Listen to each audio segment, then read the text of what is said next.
여러분, 성경은 분명히 악한 영과 귀신에 대하여 증거하고 있습니다. 그렇지만 귀신을 두려워할 일은 또 아닙니다. 요한계시록 9장을 우리가 함께 살펴보겠습니다.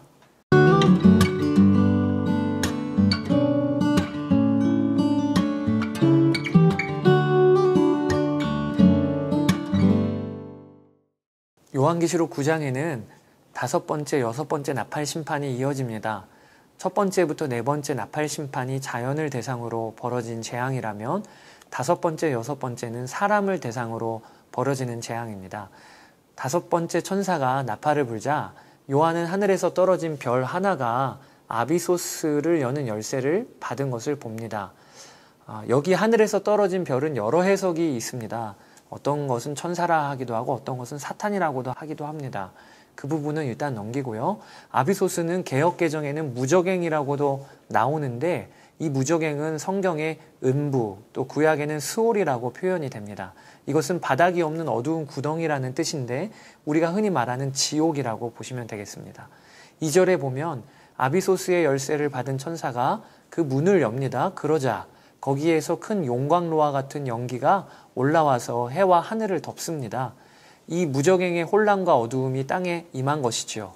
그리고 그 연기 속에서 메뚜기들이 나와서 땅에 퍼집니다. 이 메뚜기들은 그냥 단순한 메뚜기가 아닙니다. 자연에서 보는 메뚜기가 아니고요. 그들은 풀은 갉아먹지 않고 오직 이마에 하나님의 도장이 찍히지 않은 사람들, 즉 불신자들을 건드립니다. 메뚜기들을 개역개정은 황충들이라고 번역을 하고 있는데 그들은 정갈과 같은 권세를 받아서 사람들을 5달 동안 쏘아서 괴롭힙니다. 그 고통이 얼마나 큰지 고통받은 사람들은 차라리 죽기를 원할 정도인데 사망이 그들을 피해가기 때문에 죽지도 못해요.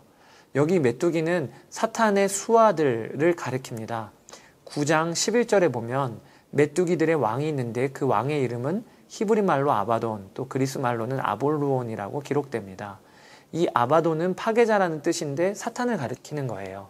즉 5번째 나팔 심판은 이 아볼루온의 졸개들이 땅의 사람들을 철저히 고통스럽게 하는 재앙으로 오늘 본문에 드러나고 있는 것입니다.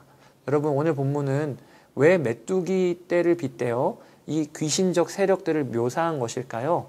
그것은 애굽에 임한 8번째 재앙인 메뚜기 재앙, 그리고 요엘서 1, 2장의 메뚜기 심판을 근거로 하고 있는 것입니다. 그 당시에 메뚜기 떼는 온 천하를 황폐케 하는 가장 파괴적인 재난이었습니다. 이처럼 파괴적인 재앙이 5번째 나팔에 임한다는 것이죠.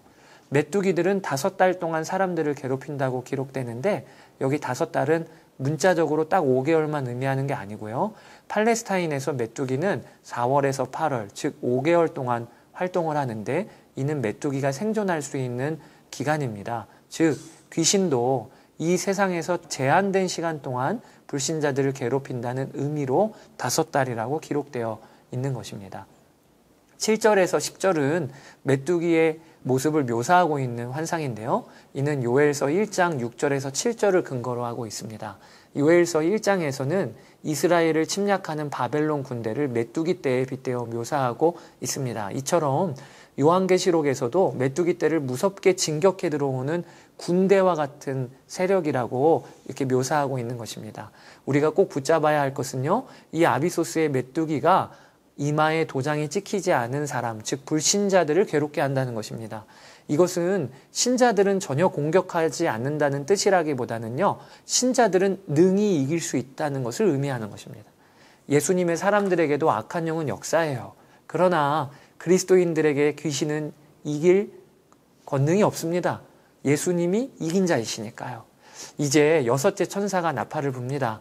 그러자 하나님 앞에 있는 금제단의 넷불에서 울려나오는 음성이 들립니다. 큰 강 유프라테스에 매여 있는 네 천사를 풀어놓아 주어라. 여기 금제단은 계시록 8장 3절에 나오는 금제단, 곧 성도들의 기도가 쌓이는 단과 연결된 것이라 볼 수 있어요. 그러니까 6째 나팔 심판도 그 시작은 성도들의 기도와 무관하지 않다는 것입니다. 이처럼 요한계시록은 곳곳에 성도들의 기도를 강조하고 있습니다. 큰 강 유프라테스는 하나님의 언약의 땅인 가나안 땅의 동쪽 경계에 있었습니다. 즉 이스라엘의 동쪽 국경선이라 볼 수 있어요. 이스라엘 역사를 보면 이 유프라테스 강을 경계로 동쪽 나라들, 북쪽에서 강대국들이 많이 이스라엘을 침략해 들어옵니다. 아수르, 바벨론, 페르시아 다 그런 나라들이죠. 그래서 이사야 8장 7절에 보면 이방이 일어나 주변국을 침략하는 것을 유프라테스 강이 범람하는 것으로 묘사하기도 하는데 본문은 그것을 배경으로 하고 있는 것입니다. 온 땅을 휩쓸 만한 큰 힘을 갖고 있는 천사들이 이 유프라테스 강에서 풀려나게 됩니다. 이 네 천사는 사람의 3분의 1을 죽음에 이르게 하는 권세를 갖고 있는데 그 죽음은 그 해, 그 달, 그 날, 그때에 일어날 것입니다. 여기에서 본문은 4개의 단어 해, 달, 날, 때의 관사를 하나만 썼습니다. 그러니까 그 해, 그 달, 그 날, 그때는 하나님께서 정하신 어느 한 지점을 의미하는 것입니다. 천사들이 사람들을 죽이는 방법은 그들이 거느린 기마대를 푸는 것입니다. 그런데 이 기마대는 보통의 기마대가 아니고요. 사탄적인 기마대입니다. 여기서 여러분과 함께 보고 싶은 것은 그 기마대의 숫자와 구체적으로 사람을 죽이는 방법입니다. 우선 그 기마대의 수는 2억이나 됩니다. 그 당시 기마대는 지금의 전차부대라고 보시면 되겠는데 지금도 전차부대가 2억이다. 이게 상상이나 되십니까? 그러니까 이 말은 가늠할 수 없이 많고 강력한 세력이라는 뜻이에요. 또한 그들이 사람을 죽이는 방법은요. 내뿜는 불과 연기와 유향으로 그들을 죽였다고 기록하고 있습니다. 이 구절을 근거로 성경학자들은 이 2억이나 되는 기마병은 전쟁을 상징한다고 해석합니다. 저는 그게 타당하다고 봅니다. 불과 연기, 유황으로 사람을 죽인다는 것은 포탄이 떨어질 때 같은 모습을 연상케 하기 때문이죠. 또 말을 탄 사람들과 그 말을 묘사하는 장면은 다양한 전쟁 무기를 연상시키기에 충분합니다. 지금은요, 폭탄 한 방이면 그 해, 그 달, 그날, 그때, 즉 한시에 한민족의 3분의 1, 아니 전 세계 3분의 1이 죽임을 당할 수 있는 시기이지요. 6째 나팔이 불림으로 일어나는 재앙은 과거와 현재, 미래에 걸친 모든 전쟁에 대한 묘사라고 우리가 볼 수 있겠습니다. 이제 9장을 정리합니다. 5번째 나팔이 불리자 사탄의 부하들, 즉 귀신들이 온 세상을 뒤덮어 불신자들을 괴롭힙니다. 이것은 미래의 어느 시점에 일어날 일이 아니고요. 예수님의 초림과 재림 사이, 즉 종말의 시대에 어느 때나 일어나고 있는 일이지요. 이것은 6번째 나팔도 마찬가지입니다. 이 재앙도 사탄적인 기병대가 등장합니다. 사탄적인 세력이란 점에서 5번째 나팔과 동일하나 그러나 그들은 사람들을 괴롭히는 정도가 아니라 아예 사람들을 죽이는 일을 합니다. 이것도 앞으로 일어날 한 사건이라기보다는 인류 역사에 통틀어 일어나고 있는 끊이지 않는 전쟁이라고 우리가 볼 수 있겠습니다. 그런데 참 이상하게 요한계시록 9장은 여기서 끝이 나지 않아요. 5번째, 6번째 나팔 심판에 대해 언급한 후에 이런 심판 중에도 사람들이 회개하지 않고 오히려 더욱 우상을 섬겼더라. 이렇게 기록되어 있는 게 20절, 21절입니다. 어떻게 보면 이 짧은 2절은 없는 구절이어도 무관할 것 같아요. 심판 시리즈가 전개되는 흐름에 좀 생뚱맞은 것 같기도 합니다. 그러나 이 2구절은요. 요한계시록 10장, 11장의 내용을 이해하는데 매우 중요한 키와 같은 역할을 합니다. 또 첫 번째부터 6번째 나팔 시리즈의 결론이라고도 볼 수 있을 만큼 이 2구절은 중요합니다.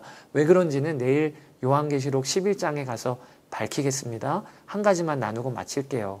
여러분, 성경은요. 악한 세력과 지옥에 대하여 분명하게 증거합니다. 지금이 21세기인데 뭐 미개하게 사탄과 귀신, 지옥이라니 이렇게 여기면 안 됩니다. 우리가 살고 있는 이 세상은요. 악한 세력과 지옥의 권세가 아니면 설명 안 되는 일이 너무 많습니다. 과학이 발달되고 도덕과 윤리의식이 성장해도 여전히 파괴적인 일들이 바로 내 앞에서 세계 도처에서 벌어지고 있습니다.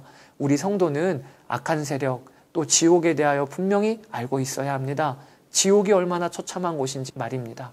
위대한 복음 전도자들은요. 하나님의 사람들은 언제나 한쪽으로는 천국을, 한쪽으로는 지옥을 보는 눈이 열려 있었습니다. 여러분, 그 눈이 회복되시기를 축복합니다. 여러분, 하나님의 말씀은 단맛과 쓴맛이 동시에 있습니다. 여러분은 하나님의 말씀에 단맛도 맛보고 쓴맛도 맛보셨습니까? 자, 이제 요한계시록 10장을 함께 우리가 읽어보겠습니다.